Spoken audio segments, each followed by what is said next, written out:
I got laid off in December of '08. I proceeded to sit for 4 weeks, floating on my severance package that they gave me, and I ended up getting a job for about 30% cut in pay, kind of obviously out of my career path. There's not much to do. I wasn't real all that picky, so I took it, and with the pay cut, really struggling, still struggling. Um, I went out and found myself a part-time job on the side. It's nothing much. I'm squeezing in 10 hours a week, minimum wage.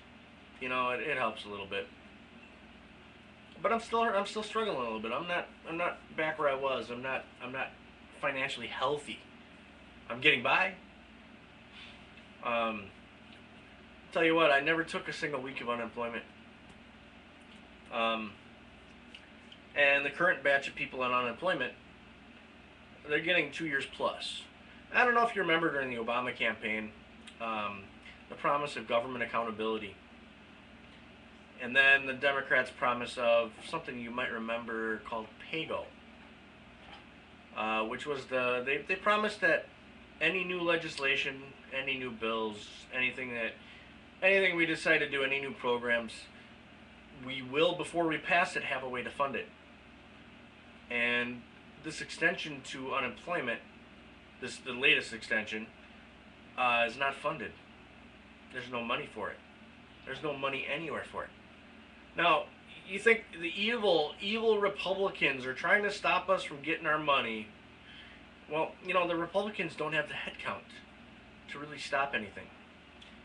The Democrats know this. The Republicans know this. All the Republicans are doing is making a statement. They're saying, yeah, you're not doing what you promised. Again. So, that being said,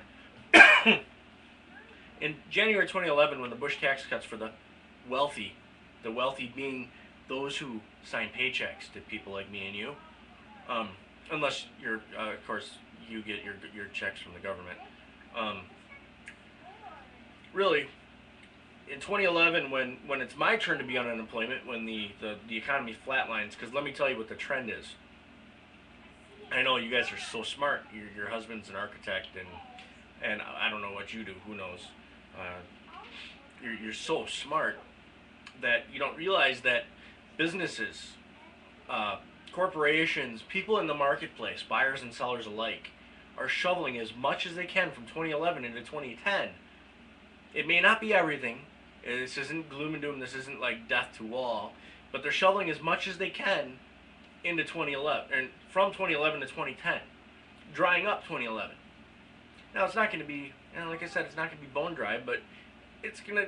You might expect to see unemployment jump quite significantly next year. I might be one of those. You think I'll get 2 years plus? No, I'm thinking more like 37 weeks with one 15-week extension. That'll be about the extent of it. So right now I'm scraping and working and fighting, keeping it together. And when it comes time for me to really need the help, I'm not going to get it. How fair is that? Now, the Obama administration and the Democrats in general, they're pandering to you, saying, oh, those evil Republicans, they broke the economy. We're victims. You're victims. We'll help you. You know what? I'm not a victim. I'm a survivor. And, there's always a choice. I'll flip burgers for 18 hours a day. I'll shovel shit. I'll do what it takes, because when it comes to my family and our survival, failure is not an option.